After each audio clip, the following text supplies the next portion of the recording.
وبه نستعين على أمور الدنيا والدين. الصلاة والسلام على أشرف الأنبياء والمرسلين سيدنا وحبيبنا وشفيعنا مولانا محمد أبي القاسم الأمين وعلى آله وصحبه أجمعين. اللهم انفعنا ما علمتنا وعلمنا ما ينفعنا واجعل عملنا خالصة لوجهك الكريم برحمتك يا أرحم الراحمين آمين يا مجيب السائلين. Sallallahu ala Muhammad. Para jemaah rahimakumullah, alhamdulillah malam ini Allah masih memberikan kita kesempatan sehat, sempat dalam keadaan iman dan Islam, bisa menghadiri majelis ilmu. Mudah-mudahan tambah barokah, tambah manfaat. Mudah-mudahan segala langkah-langkah kita dicatat sebagai amal ibadah yang luar biasa di sisi Allah, dan mudah-mudahan menjadi wasilah atau sebab terampunnya segala dosa-dosa kita di sisi Allah. Amin ya rabbal alamin. Setelah tadi kita baca burdah, udah sampal di pasal yang ke-6 tadi. Insyaallah nanti kita lanjutkan lagi di pasal yang ke-7 dan seterusnya dan seterusnya. Mudah-mudahan pujian yang tadi kita baca untuk Nabi Muhammad menyenangkan Nabi Muhammad, membanggakan Nabi Muhammad, membuat Nabi Muhammad itu cinta dan suka kepada kita semua. Amin ya rabbal alamin. Selanjutnya kita akan baca kitab Khosaisul Ummatil Muhammadiyah, karya daripada As-Sayyid Muhammad Alawi Al-Maliki, tentang keistimewaan umat Nabi Muhammad sallallahu alaihi wasallam. Kali ini sampai pada keistimewaan yang ke-9, keistimewaan yang ke-9. Bismillahirrahmanirrahim. Beliau menyebutkan dalam kitabnya ini, At-ta'una adabun 'alal umamis sabiqah. Wa qad akhbarana sallallahu alaihi wasallam annahu kana rijsan wa 'adzaban ursila ala ta'ifatin min bani Israel wa ghairihim. Amma hadhihi al-ummatu fa inna Allah ja'alahu rahmatan bihim wa syahadatan lahum, kana fis sahih. Beliau menyebutkan bahwasanya ada kabar daripada baginda Nabi Muhammad sallallahu alaihi wasallam. Ta'un ini Pak, sebuah penyakit yang mewabah. Kalau ibaratnya kalau kita kemarin taruhlah corona gitu. Bahasa kita, bahasa orang Indonesia corona, kok Arabnya ta'un. Tak mungkin dalam bahasa Arab tuh al-korono gitu Pak. Tak mungkin begitu Pak. Ta'un penyakit yang mewabah. Penyakit yang mewabah tersebut kalau terjadi kepada umatnya Nabiullah Musa, kana rijsan wa adzaban, itu merupakan azab, siksaan dan azab. Yang terkena penyakit itu bukan mendapat pahala, yang terkena penyakit itu dianggap mati sia-sia pada zaman itu. Di zaman Nabi Musa itu, karena Fir'aun itu suka nantang Pak, akhirnya Allah berikan beberapa tanda kekuasaan Allah. Di zaman Fir'aun itu pernah ada musibah, air sungai Nil itu berubah jadi darah. Karena dia nantang, coba buktikan mana azabnya, diturunkan oleh Allah air jadi darah. Setelah begitu, Fir'aun pura-pura datang kepada Nabi Musa, suruh mintakan kepada Allah azabnya diangkat. Diangkatlah oleh Allah sebab doanya Nabi Musa. Tapi ingkar lagi Fir'aun itu. Datang lagi musibah yang kedua. Apa musibah yang kedua? Katak itu di mana-mana. Bahkan tidur aja, bangun tidur asalnya tak ada katak. Di ranjang tempat tidur tuh penuh dengan katak. Difda pada masa itu. Setelah siksaan itu diangkat lagi oleh Allah, diturunkan musibah belalang yang begitu banyak menghabiskan tanaman-tanaman pada waktu itu. Musibah bermacam-macam musibah. Bahkan ada yang mati kelaparan karena musibah itu. Semuanya itu yang terjadi kepada umat Nabi Musa itu dianggap azab. Dianggap azab. Maka kok zaman dahulu Pak, sebelum umatnya Nabi Muhammad, itu jangan nantang azab, langsung kontan itu, langsung jadi. langsung diberikan Allah. Kalau dia menantang Rasulnya, meremehkan Rasulnya disuruh keluar oleh Allah Ta'ala, di belakang dihancurkan kampung itu, dihancurkan daerah itu. Seperti dalam riwayatnya Nabi Lut itu. Nabi Lut didatangi 2 malaikat untuk memberi kabar bahwasanya subuh ini kamu harus keluar dari kampung ini. Bawa orang-orang yang beriman dengan kamu, karena tempat ini akan Allah hancurkan dengan kerikil-kerikil dari api neraka. Keluar Nabi Lut, keluar dengan keluarganya, dengan 2 putrinya, istrinya ditinggal, istrinya ikut Pak, cuma dia tidak beriman. Kata Nabi Lut, kamu tak boleh menoleh ke belakang. Istrinya ini tak percaya dengan apa yang disampaikan Nabi Lut, masih menoleh ke belakang, terkena juga azabnya.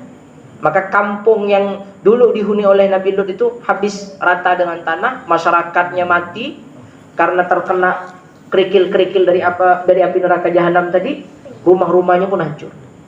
Itu zaman dahulu kalau orang ngolok-ngolok nabinya. Gitu juga Nabi Hud, umatnya ngolok-ngolok, Nabi Hud diolok-olok, dianggapnya bukan seorang nabi, dihinanya, direndahkannya. Kata malaikat Jibril, kamu keluar wahai Nabi Hud. Kampung ini akan aku hancurkan atas perintah Allah. Nah, malaikat Jibril itu cukup teriak aja. Mekek bahasa kita sini. Ketika mekek malaikat Jibril, teriak malaikat Jibril, rumah kaum Samud yang terbuat dari gunung itu Pak. Kaum Samud itu rumahnya bukan dari kayu. Karena tak ada kayu yang bisa dijadikan rumah oleh kaum Samud. Kaum Samud itu paling rendah itu 24 meter. Tingginya itu Pak, paling rendah 24 meter. Nak rumah mana yang nak dibangun itu? Kayu mana yang nak dibangun? Ketika Nabi Muhammad SAW Isra Mi'raj, ketemu di langit pertama dengan Nabi Adam. Nabi Adam itu kata Nabi, seorang laki-laki yang tinggi. Badannya aja kata Nabi, itu kalau kita hitungkan meter dalam cerita riwayat itu dadanya Nabi Adam itu lebarnya 3 meter. Tingginya kurang lebih 29 meter. Jadi manusia ini dulu Pak tinggi-tinggi. Makin ke akhir makin kecil. Nah, sekarang manusia paling tinggi itu paling 2 meter lebih, tak ada yang 3 meter. Kok dulu 29 meter, 24 meter. Bahkan ada dalam riwayat itu yang paling tinggi itu sampai 36 meter. Itu manusia dulu. Maka umat Nabi Hud itu, kaum Samud itu, Allah berikan kemampuan untuk mengukir batu, membelah gunung. Gunung mereka belah, gunung mereka jadikan tempat tinggal, jadikan kamar, jadikan tempat tidur, jadikan ruang tamu, jadikan dapur. Dia ahli memahat. Dengan segala kehebatannya itu, dia ingkar kepada Nabi Hud. Nabi Hud disuruh keluar dari kampungnya, diruntuhkan, dihancurkan tempat tinggal. Kontan kok zaman dulu. Nabi Nuh gitu juga.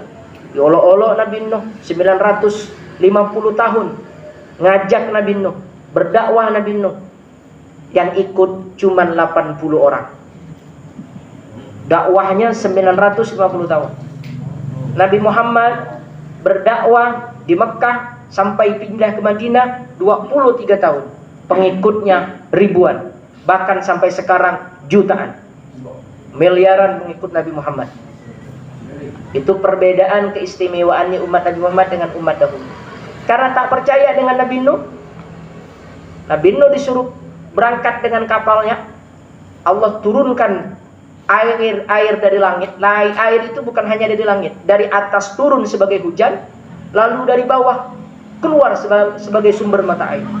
Pokoknya manusia dikepung dengan air, tenggelam, mati dalam keadaan tenggelam. Itu umat-umat terdahulu itu begitu. Jadi kalau nabinya diolok-olok, diajak kebenaran, diajak perkara yang benar diolok-olok, datang malaikat Jibril itu Pak, nawarkan siksaan. Mau diapakan umat ini? Kalau buminya mau dibalik oleh Jibril. Atasnya jadi bawah, bawahnya jadi atas. Atau gunung, ada gunung besar, diangkat oleh malaikat Jibril, lalu dihantamkan kepada kampung itu. Bisa jadi. Yang ditunda azab itu itu untuk umatnya Nabi Muhammad SAW. Kalau kita berkaca atau melihat dan kita membaca sejarahnya Nabi Muhammad ketika berada di Mekah selama 13 tahun itu, Pak. Itu Rasulullah ibaratnya tidak ada hari tanpa dihina, tidak ada hari tanpa dicela, tidak ada hari tanpa disiksa. 13 tahun itu Nabi Muhammad. Oh, macam-macam Rasulullah gitu kan. Cuma Rasulullah itu tak mau saja. Jibril itu udah nawarkan kepada Nabi Muhammad. Orang Taif ketika Rasulullah mau hijrah ke Taif, lalu oleh orang-orang Taif itu dilempari dengan batu, dilempari dengan kotoran. Jibril itu turun menawarkan kepada Nabi Muhammad. Orang Taif ini mau diapakan? Apakah gunung itu aku pindahkan ke kampung ini? Aku hujamkan kepada mereka, kata Jibril. Atau buminya aku balik? Tinggal sesuai permintaanmu, tinggal sesuai pesananmu, wahai Nabi Muhammad. Tapi Nabi Muhammad tidak begitu. Nabi Muhammad malah berdoa, Allahumma hdi qaumi fa innahum la ya'lamun. Itu jiwa Nabi Muhammad yang diwarisi para ulama. Ulama itu, Pak, pewaris Nabi Muhammad itu. Bagaimanapun dia keadaannya, mau dakwahnya diterima, mau dakwahnya ditolak, dia tidak akan pernah mendoakan orang lain itu jelek. Kalau Bapak pengen tahu ulama itu warasatul anbiya atau tidak, ahli warisnya para nabi atau tidak, Bapak tinggal lihat. Kalau dia disebut ulama, disebut seorang ustadz, tapi suka mendoakan jelek orang lain, bukan, Pak. Rasulullah tak mewariskan itu. Siapapun yang menolak pendapat saya masuk neraka. Siapapun yang tak sama dengan saya mudah-mudahan mati begini, mati begini. Oh, bukan, Pak. Rasulullah tidak begitu. Kalau tidak percaya, kita buktikan dalam semua kitab hadis. Pernah tidak Rasulullah itu mendoakan jelek Abu Lahab? Tak akan ketemu biar bapak sampai rambut dari mulai hitam sampai putih, lalu kemudian hitam lagi, putih lagi. Tak ketemu bapak. Karena Rasulullah itu doanya tidak begitu. Rasulullah itu Allahumma hdi qaumi fa innahum la ya'lamun. Maka ulama itu mandang umat itu dengan pandangan rahmat, dengan pandangan kasih sayang. Nah, berbeda dengan umat Nabi Muhammad SAW. Kalau umat Nabi Muhammad Allah turunkan penyakit yang mewabah, siapapun yang mati karena penyakit yang mewabah tersebut, satu, akan dibalas oleh Allah dengan pahala yang besar. Dua, matinya akan dianggap sebagai mati syahid. Ada penyakit mewabah, lalu ada orang terkena penyakit tersebut mati. Seperti misalnya yang kemarin penyakit corona mewabah, siapapun bisa terkena, lalu mati disebabkan itu, Pak. Mata syahidan. Matinya mati syahid. Jadi tidak hina. Kalau di zaman Nabi Musa mati kena musibah, kena penyakit yang mewabah, itu dianggap sebuah kehinaan. Di zaman umat Nabi Muhammad SAW mati karena penyakit yang mewabah itu adalah sebuah kebanggaan. Asalkan jangan minta ya, Pak. Minta mati. Kalau ada penyakit mewabah, matikan saya ya Allah, ya itu tak boleh. Kalau kita yang terkena mati, mata syahidan. Mati syahid itu artinya gimana? Di dunia dia mati seperti biasa. Cara pelaksanaannya sama seperti biasa. Tidak dibedakan dengan mati syahid yang seperti berperang dengan orang kafir. Cuma nanti di akhirat, karena dia mati dalam keadaan terkena penyakit yang mewabah tersebut, nanti di akhirat Allah kumpulkan dengan orang-orang yang mati syahid. Memangnya apa kehebatannya orang mati syahid itu? Apa kelebihannya nanti di akhirat? Orang yang mati syahid itu, Pak, nanti di akhirat masuk surga itu tanpa dihisab. Tidak diperiksa, ge. Ibarat ikut pesawat tuh VIP, Pak. Tak perlu diperiksa ini, tak perlu cek ini, diperiksa KTP, tidak perlu. Rombongan ini masuk, tak perlu diperiksa, kata malaikat masuk semua. Rombongan mati syahid. Orang mati syahid itu nanti berada dalam satu grup yang dipimpin untuk menuju ke surga itu, pimpinan terdepannya itu nanti Sayyidina Hamzah, pamannya Nabi Muhammad SAW. Nah, itu orang mati syahid. Maka jalan mati syahid itu banyak. Ada syahid di dunia wal akhirah. Ini bertempur melawan orang kafir, mati di peperangan.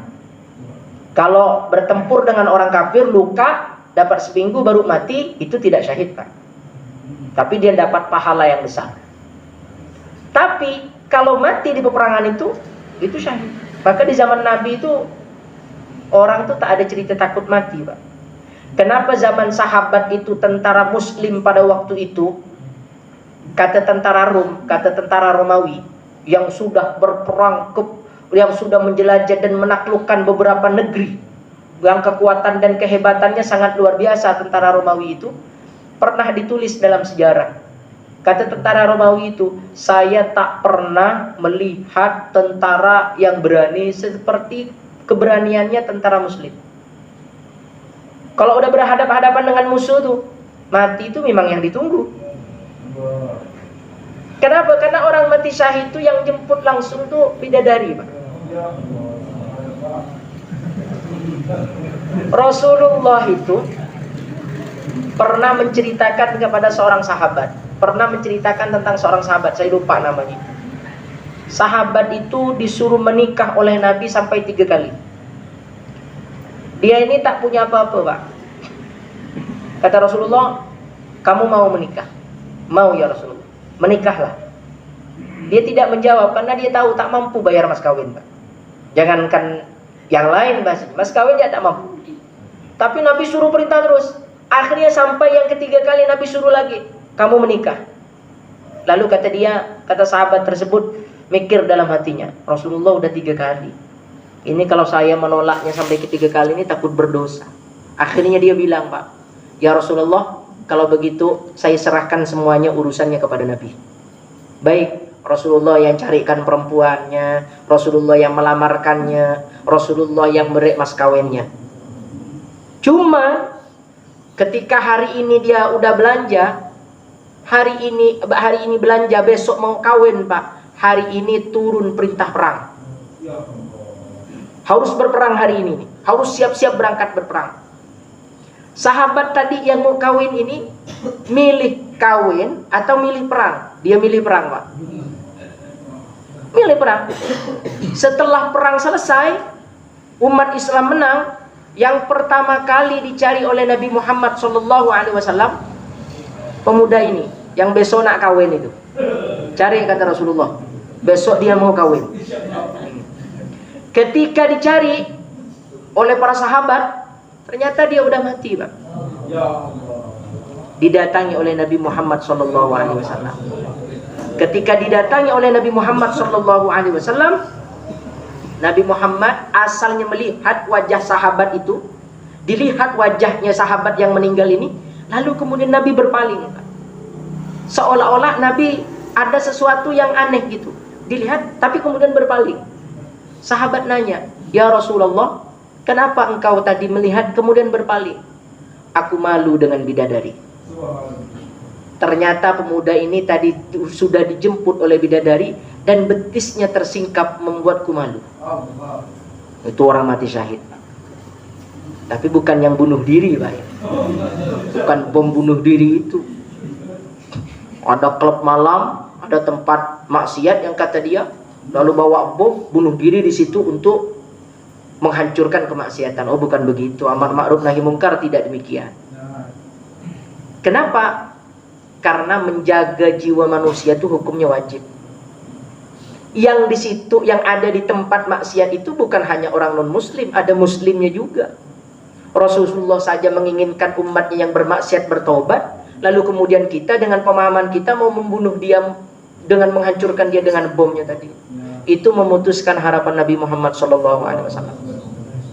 Itu bukan jihad, Pak, tapi jahat bahasanya. Dalam pemahamannya, cara cari surga itu tidak begitu. Maka para ulama itu luar biasa mengajarkan kita tentang bagaimana berislam yang benar, yang sesuai dengan ajaran Nabi Muhammad SAW. Itu perbedaan antara kita umat Nabi Muhammad dan umat Nabi Musa.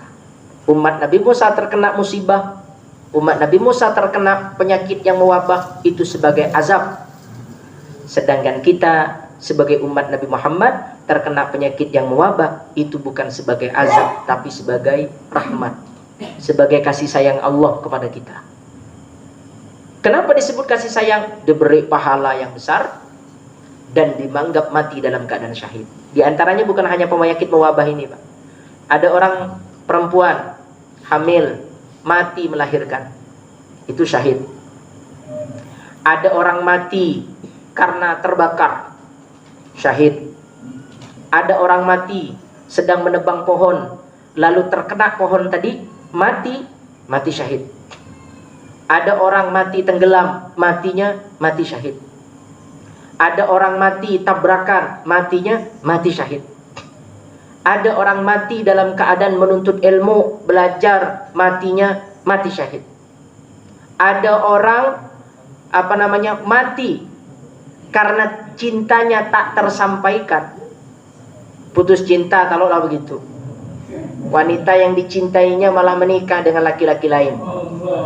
Sakit hati, patah hati, akhirnya dia mati, Pak. Mati karena begitu cinta dengan dua syarat. Satu, tak pernah mengungkapkan cintanya, merahasiakan cintanya tersebut. Kedua, dia menjaga kehormatannya. Kalau dua ini dia lakukan, kemudian dia mati, maka matinya mati syahid. Syahidul akhirah itu. Mati dalam keadaan beribadah, dalam keadaan sholat, mati syahid. Mati yang sifatnya mendadak, bahkan mabtunan. Mabtunan itu orang yang mati karena sakit perut, Pak. Berarti misal muntaber dan lain semacamnya. Itu bisa disebut kata para ulama mata syahidan, mati dalam keadaan syahid. Ish kariman au mut syahidan, hidup menjadi manusia yang mulia atau mati dalam keadaan syahid. Kan itu semboyan yang selalu kita pahami. Tapi syahid kan bukan hanya ibarat syahid fil dunya wal akhirah, ya, yang berperang dengan orang-orang kafir. Syahid ini bisa kita raih dalam kehidupan kita. Ya, di antaranya seperti itu. Maka kita belajar ini menuju jalan kematian yang syahid. Kok bisa begitu? Yang penting niatnya niat belajar, Pak. Maka jangan pernah kita niat putus belajar. Sampai kapanpun niat belajar. Kalau kita mati dalam keadaan belajar, karena kita niat belajar sampai mati, berarti sepanjang hidup kita mau digunakan untuk belajar, kita mati dalam keadaan niat belajar tersebut, mata syahidan. Maka pernah saya sampaikan, setelah misalnya pengajian ini pulang, niatkan lagi, malam Rabu depan belajar lagi. Mati di dalam niat itu, tapi mudah-mudahan kita masih panjang umur, Pak. Tada agak saya doakan mati gitu, tada. Seandainya kita mati dalam niat tadi, maka kita mata syahidan, mati dalam keadaan syahid. Karena mati fi thalabil ilmi, mati dalam keadaan mencari ilmunya Allah, mati dalam keadaan menuntut ilmunya. Itu hebatnya kita jadi umat Nabi Muhammad SAW. Banyak, Pak, jalan keridhoannya Allah itu banyak. Jangankan yang bentuknya ibadah, yang bentuknya musibah itu jadi ibadah bagi umat Nabi Muhammad. Jangankan yang bentuknya ibadah kita dapat pahala, yang sifatnya penyakit itu bisa mendapatkan pahala di sisi Allah. Kan disebutkan dalam hadis, tidak ada kaki yang tertusuk duri, kemudian orang tersebut sabar, maka kaki yang tertusuk duri itu menjadi sebab ampunan Allah atas dosa-dosanya. Itu kaki tertusuk duri. Kalau sakit kepala, sakit gigi, sakit perut, sakit yang parah-parah, lebih lagi. Maka orang sakit itu sebenarnya itu cara Allah agar dosa kita diampuni. Kalau baca istighfar, astagfirullahaladzim, takut tidak diampuni, Allah beri jalan lain. Jalannya apa? Lewat diberi penyakit. Ketika diberi penyakit, sabar dia. Sabarnya itu yang menyebabkan seluruh dosa-dosanya akan berguguran, Pak. Yang penting sabar aja kuncinya. Kalau pahalanya, dosanya sudah habis, tapi dia masih sakit, sakitnya itu akan menambah pahalanya. Innal abda la yasluhu imanuhu bisaqabi wa in ashahtahu lakafar. Ada seorang hamba itu kata Allah, ada seseorang di antara hambaku itu kata Allah, imannya jadi bagus, imannya jadi baik kalau aku berikan dia penyakit, maka aku sakitkan dia. Kalau aku jadikan dia sehat, justru dia akan menjauh dariku. Ada hamba Allah itu kata Allah, hambaku itu yang lebih baik, imannya menjadi baik ketika dia sehat, maka aku jadikan dia sehat. Kalau aku berikan dia penyakit, maka dia tidak menjadi maka imannya tidak menjadi baik, justru akan jauh kepada Allah. Jadi memang kita ini harus husnudzonnya itu kuat. Kadang Pak gini, ada orang sakit sekian tahun tak sembuh-sembuh, terbaring di atas ranjangnya, tak kemana-mana. Itu kadang kita nih mikirnya begini, kasihannya yang sakit nih. Dalam sisi kita memang gitu Pak, kasihan dia. Memang kasihan kita dalam sisi kita yang sembuh, yang sehat. Tapi dalam sisi lain yang kita tidak ketahui, barangkali itu nikmat. Ada seseorang itu tidak akan mati kecuali dosanya sudah diampuni dulu oleh Allah. Maka dia sakit dulu, diberi penyakit yang lama. Habis dosanya, baru dia mati. Ada begitu memang. Tapi kita selalu minta kepada Allah sebagaimana pelajaran dari Nabi, minta sehat walafiat. Karena sehat walafiat itu memang mahal Pak. Bapak nak beli, mau beli sehat itu tidak bisa. Seberapapun Bapak punya duit, nak beli sehat tidak bisa. Makanya disebut rumah sakit Pak, bukan rumah sehat kan. Kenapa tidak disebut rumah sehat? Karena Bapak nak beli sehat itu tak bisa Pak, berapapun duit Bapak. Maka kita minta sehat kepada Allah Subhanahu wa Ta'ala. Konsep sehat itu sudah diajarkan Allah, tinggal kita mau mengamalkannya atau tidak. Kan begini Pak, yang menciptakan manusia itu Allah. Mana ada manusia bisa ciptakan tangan? Mana ada manusia bisa menciptakan kaki? Tak ada Pak. Jangan cerita tangan lah, terlalu besar. Manusia tak ada yang mampu menciptakan rambut, satu helai rambut tak ada yang bisa. Gigi, satu gigi tak ada orang bisa. Yang ada itu kan giwang Pak. Giwang itu bukan gigi asli Pak, gigi pakai uang. Harus beli Bapak kok itu. Kalau yang ini gratis, tumbuhnya gratis. Kalau yang giwang itu mesti Bapak beli dulu. Makanya disebut giwang itu Pak. Gigi pakai uang. Kalau tidak pakai uang ya tak bisa Bapak, karena memang harus beli bahasa. Yang asli ini tak bisa Pak, tak bisa kita buat. Saking bagaimana manusia ini lemah. Nah, kalau kita sudah sadar ini sudah diciptakan Allah, Allah sudah menyiapkan caranya biar badan ini sehat. Motor, Bapak punya motor, Bapak punya mobil, itu mesti harus diservis Pak. Kalau dari mulai Bapak beli motor baru, dari mulai beli, dipakai terus, tak pernah ganti oli, lama-lama biar baru cepat rusak. Kenapa? Tidak diservis. Yang tahu servisnya motor itu yang buat motor. Maka ada buku petunjuknya. Sekian bulan, sekian kilometer ganti oli. Datang ke dealer untuk servis, itu petunjuknya. Sekarang yang paling tahu tentang sehatnya tulang, sehatnya badan, ya yang membuat tulang, yang membuat badan. Siapa itu? Ya Allah. Allah sudah kasih petunjuknya, namanya Quran. Terus Allah juga mengajarkan pengamalannya. Pengamalannya apa? Ada dua paling tidak. Di zaman Nabi itu untuk menjalankan kesehatan dua yang dijalankan. Satu, makanan. Rasulullah itu mengajarkan kepada para sahabat tak makan kecuali lapar. Bukan makan ketika pengen, kan itu kok kita kan begitu Pak. Mau lapar ke dada, kau udah pengen makan. Rasulullah ini tak makan kecuali lapar. Kedua, berhenti sebelum kenyang. Itu konsep Nabi. Yang kedua, untuk menetralisir makanan ini agar rata ke seluruh tubuh jadi sebuah yang bisa menyehatkan badan, maka diolah dengan namanya sholat. Gerakan badan. Ketika kita sholat itu seluruh badan, Pak. Tangan bergerak, kepala bergerak, kaki bergerak. Sholat itu gerakannya bukan kebetulan Allah nyuruh begitu, tidak. Gerakan sholat itu sesuai dengan kebutuhan tangan kita, kebutuhan kesehatan tangan kita, sesuai dengan kebutuhan kaki kita.